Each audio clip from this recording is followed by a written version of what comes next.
Assalamualaikum warahmatullahi wabarakatuh. Kali lagi bersama saya Yogi Alhamdasya Putra. Di sini saya akan membahas mengenai pertanyaan yang terdapat dalam forum 9, yaitu mengenai cara memperoleh bukti audit yang terdapat dalam laporan keuangan perusahaan. Di sini sebelumnya saya memakai perusahaan pada TB1 yaitu PT Aqua Golden Mississippi. Namun saya mengganti perusahaan menjadi PT Bumi Research Tbk. Nah, di forum 9 terdapat 4 pertanyaan. Yang pertama itu, bagaimana kita menentukan utang yang terdapat dalam perusahaan itu benar adanya dan tidak ada yang disembunyikan. Lalu yang kedua itu, bagaimana cara menguji utang pajak yang terdapat dalam laporan dan apakah utang pajak tersebut merupakan kewajiban entitas tersebut. Pertanyaan yang ketiga adalah bagaimana menguji saldo piutang yang terdapat dalam laporan posisi keuangan yang dinyatakan itu benar-benar ada. Dan yang terakhir adalah bagaimana kita bisa menguji tentang aset tetap yang terdapat dalam perusahaan. Jadi saya akan membahasnya. Pertanyaan pertama yaitu, downloadlah laporan keuangan pada perusahaan. Di sini saya sudah mendownload laporan perusahaan, laporan keuangan pada PT Bumi Research Tbk. Dan di situ saya sudah mengecek bahwa dalam laporan keuangan tersebut terdapat akun piutang dan terdapat juga akun utang beserta rinciannya, rincian utang-utang perusahaan. Nah, di situ bagaimana kita bisa mengecek bahwa akun utang tersebut benar dinyatakan secara lengkap dan tidak ada data yang disembunyikan. Yang pertama itu saya mengecek annual reportnya. Biasanya di atas itu ada rincian-rincian perusahaan, daftar perusahaan mana saja yang melakukan utang. Lalu biasanya kita meminta bukti daftar utang kepada manajemen atau staf yang akan diperiksa dan dibandingkan dengan laporan keuangan yang disajikan dengan bukti fisik yang ada. Nah, di sini saya akan menjelaskan mengenai akun utang yang terdapat pada nomor 1. Rincian liabilitas atau utang perseroan pada annual report. Di sini terdapat jumlah kewajiban perseroan pada tanggal 31 Desember 2011, yang mana kewajiban perusahaan meningkat sekitar 8%, yang semulanya dari 5.729 menjadi 6.192 juta US dollar pada tahun 2011. Sementara itu, kewajiban lancar juga mengalami peningkatan, yang mana yang semulanya dari 1.365 juta US dollar menjadi 2.341 juta US dollar. Dan utang jangka panjang mengalami penurunan yang dari 4.363 juta US dollar menjadi 3.850 juta US dollar. Dan di sini juga terdapat utang perseroan kepada pemerintah yang meningkat sekitar dari 607 juta US dollar menjadi 785 juta US dollar pada tahun 2011. Dan di sini jika dilihat dari laporan keuangan perusahaan, terdapat rincian yang mana yang dijelaskan tadi bahwa untuk totalnya itu sudah sesuai, yang mana pada utang pada perusahaan kepada pemerintah Indonesia ini, dan juga terdapat kewajiban jangka pendek dan penurunan pada kewajiban jangka panjang. Perusahaan juga mengalami utang kepada pihak berelasi dan pada pihak ketiga. Dari rincian yang didaftarkan pada perusahaan tadi, dinyatakan bahwa perusahaan telah menyatakan dengan lengkap laporan keuangannya, namun belum tentu bahwa laporan yang disajikan itu benar. kita perlu meminta data utang perusahaan kepada manajemen atau staf untuk kemudian kita melakukan pengusutan apakah benar yang disajikan dalam laporan keuangan tersebut dan dengan bukti fisik yang ada. Selanjutnya pertanyaan yang kedua yaitu tentang utang pajak.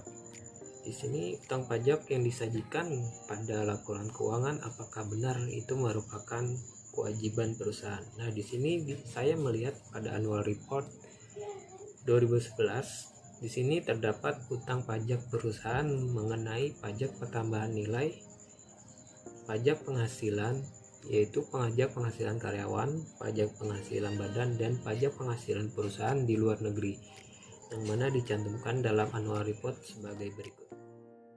Dalam utang pajak terdapat pada laporan keuangan di sini terdapat tagihan pajak pertambahan nilai.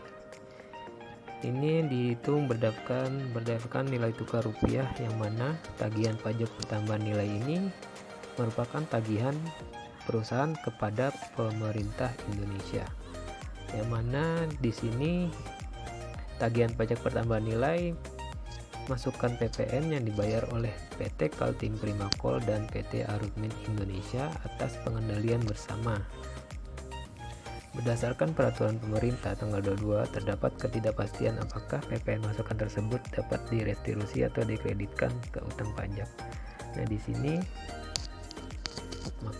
ada tagihan pajak pertambahan nilai yang tercatat pada laporan posisi keuangan yaitu sekitar 717.551 US dollar pada tanggal 31 Desember 2011. Di sini juga terdapat perpajakan pada PT Arutmin Indonesia yang mana PT Arutmin Indonesia membayar denda administrasi atas keterlambatan pembayaran pajak penghasilan badan, yaitu sekitar total dendanya yang belum dibayar adalah 815.000 US dollar dan 11.722 US dollar.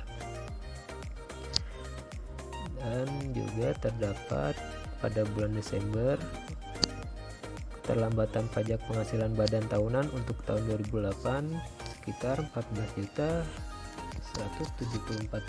US dollar, yang mana ini merupakan utang pajak perusahaan.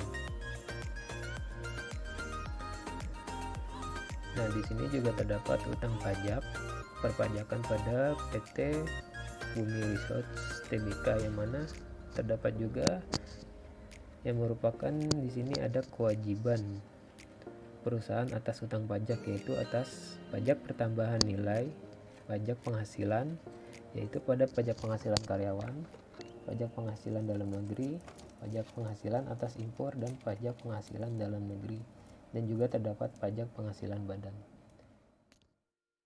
Dari rincian utang pajak yang disampaikan pada laporan keuangan tersebut, terdapat beberapa kewajiban yang harus dipenuhi oleh entitas, yaitu kewajiban pada pajak pertambahan nilai, pajak penghasilan badan, pajak penghasilan dalam negeri, dan pajak penghasilan karyawan, yang mana utang-utang tersebut juga harus diminta datanya kepada manajemen atau staf untuk dibuktikan bahwa utang pajak tersebut benar adanya dan tidak ada salah angka ataupun yang disembunyikan atas laporan penyajian tersebut.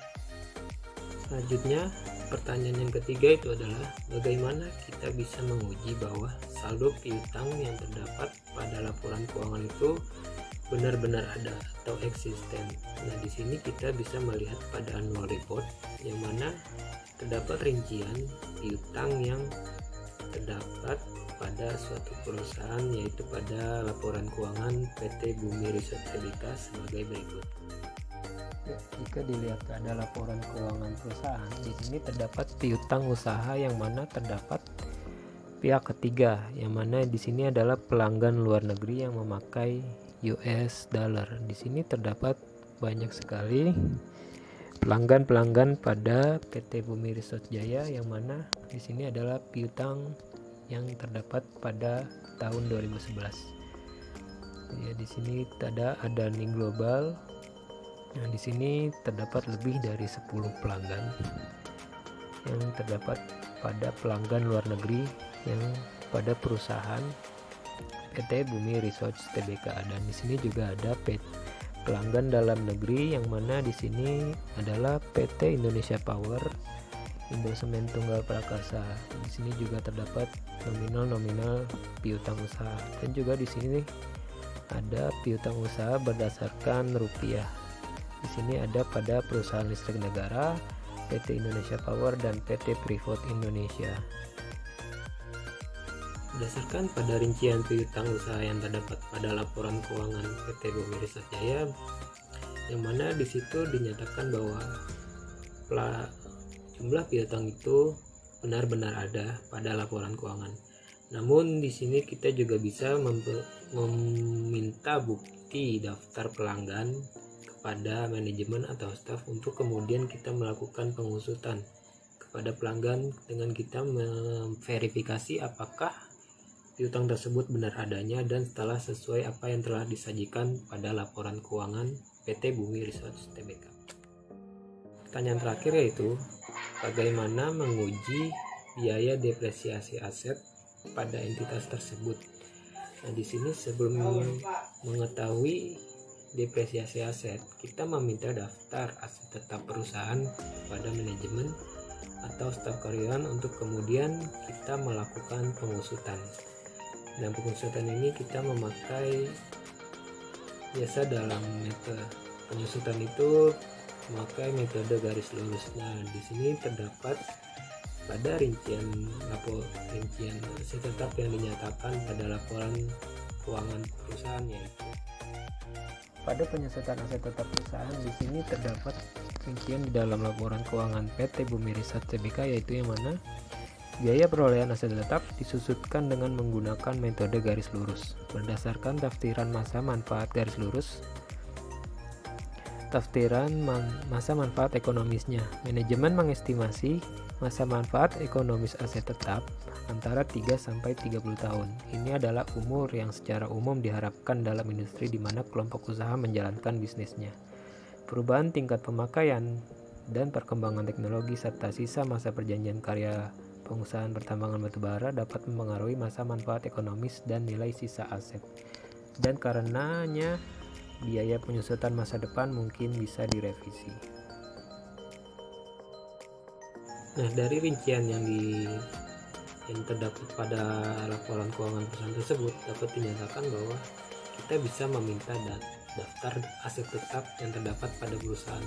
Lalu kita melakukan pengusutan dan penghitungan kembali serta verifikasi menggunakan metode garis lurus yang tercantum pada laporan keuangan PT Bumi Research Tbk, yaitu metode garis lurus bisa dihitung dengan harga perolehan dikurang dengan nilai residu dan dibagi dengan nilai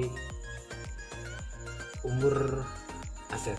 Misalkan harga perolehan adalah 12 juta, dikurang nilai residu. Nilai residunya itu sekitar 2 juta dan umur manfaat pada aset tetap tersebut sekitar 5 tahun. Maka 12 juta dikurang 2 juta yaitu 10 juta dan dibagi 5 yaitu sekitar 2 juta. Nah, di situ kita dapat menghitung biaya penyusutan daftar aset tetap yang dimiliki oleh perusahaan.